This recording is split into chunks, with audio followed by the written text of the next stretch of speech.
Bienvenidas y bienvenidos. Hoy vamos a meternos de lleno en un tema de salud, pues súper común, la verdad, la anemia por deficiencia de hierro. Fíjense que afecta a casi un tercio de la gente en el mundo, según la OMS. Es la carencia nutricional número uno. Vamos a usar como guía un artículo de revisión médica, uno de BMJ Open Gastroenterology. La idea hoy es, pues, destilar lo más importante de este análisis. Entender qué es exactamente, por qué debería importarnos, cómo se detecta y, claro, lo crucial, las opciones de tratamiento. Veremos los pros y contras de cada una. ¿Listos para este análisis a fondo? Porque esto va más allá de sentirse cansado, ¿verdad? Uy, sí, totalmente. La falta de hierro pega en funciones clave, cómo llevamos oxígeno a todo el cuerpo, cómo generamos energía, incluso en cómo pensamos. Y las causas. Bueno, generalmente son por pérdidas de sangre, no sé, problemas gastrointestinales, la menstruación en mujeres, o a veces porque no comemos suficiente hierro, o nuestro cuerpo nomás no lo absorbe bien. Exacto. Y diagnosticarla, ojo, requiere ver más allá de una simple hemoglobina baja. Que bueno, sí, el corte es menos de 130 gramos litro en hombres y 120 en mujeres. Pero es vital medir la ferritina. La ferritina. Esa mide las reservas, ¿no? Justo, las reservas de hierro. Debe estar baja, menos de 30 microgramos litro. Ojo, si hay inflamación, el corte sube a menos de 100 microgramos litro. Y también hay que ver la saturación de transferrina, que es cómo se transporta el hierro. Esa debe ser menor al 20%.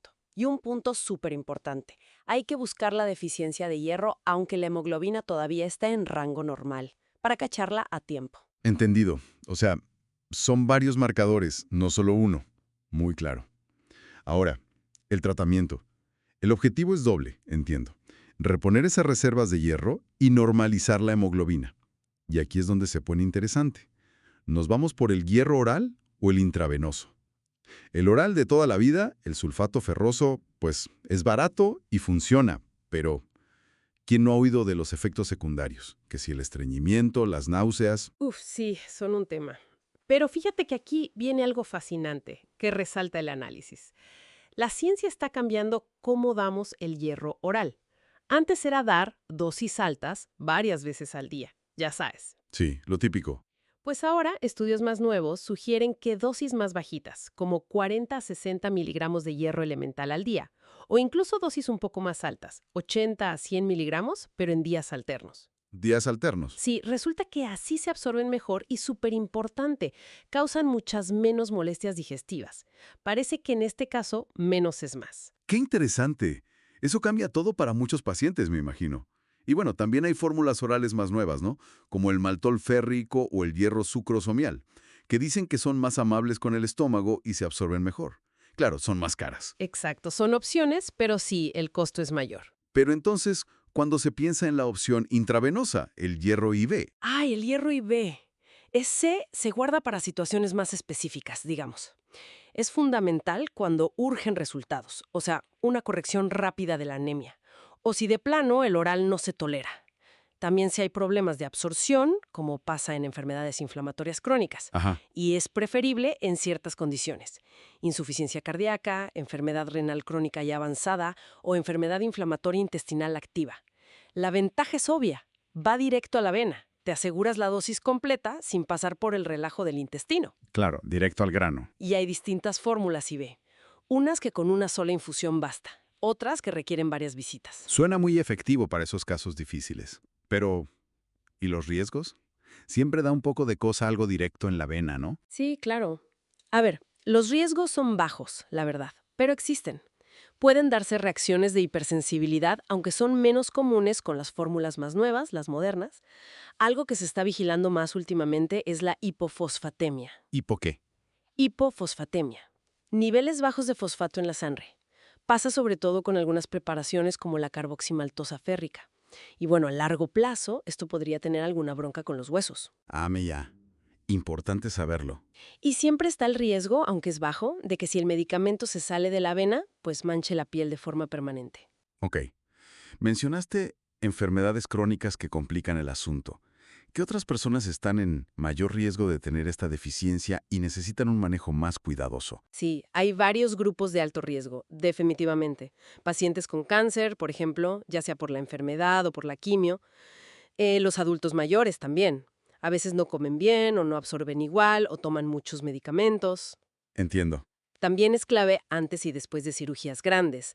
Y un caso súper especial, el embarazo. Claro, ahí las necesidades se disparan. Muchísimo. Necesitan casi 1000 miligramos extra de hierro en todo el embarazo. Es un montón. Entonces, en todos estos grupos, decidir entre hierro oral o IV es, pues es una decisión muy, muy personalizada. No hay receta única. Viendo todo esto, efectividad, cómo se tolera, los riesgos y, claro, los costos. ¿Cómo se equilibra la balanza en la práctica diaria? El factor económico pesa, no hay duda. El sulfato ferroso oral es muy barato. El artículo británico habla de unas 2 o 3 libras por 12 semanas, o sea, casi nada. Muy accesible. Pero las fórmulas nuevas, orales, esas sí suben bastante. 140 a 170 libras. Una diferencia considerable. Y el hierro IV. Ese es significativamente más caro por dosis. Puede ir desde 120 hasta más de 770 libras según la fórmula y la dosis. Y a eso súmale los costos de ponerlo, la administración. ¡Wow! Sí es una inversión fuerte. Pero, y este es otro punto clave del análisis, a la larga el IV puede ser más costo efectivo. ¿Por qué?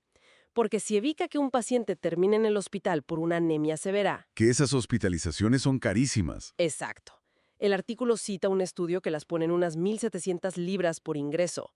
Entonces, si el IV evita eso, pues ya se pagó, ¿no? La clave es un manejo bien pensado, bien estructurado y adaptado a cada persona. Queda clarísimo que manejar la deficiencia de hierro no es nada más tómate esta pastilla. Es mucho más complejo. Depende totalmente del paciente, de su situación. Totalmente de acuerdo. Y eso, creo, nos deja con una reflexión final importante, ¿no? Si ya sabemos el impacto real que tiene la falta de hierro en cómo nos sentimos día a día, en nuestra agilidad mental, incluso en cómo evolucionan otras enfermedades crónicas. La pregunta es, ¿cuánto podría mejorar nuestra salud, la individual y la de todos, si de verdad nos pusiéramos las pilas para detectar mejor y personalizar el tratamiento de esta condición? Una condición súper común, pero que muchas veces pues pasa medio desapercibida.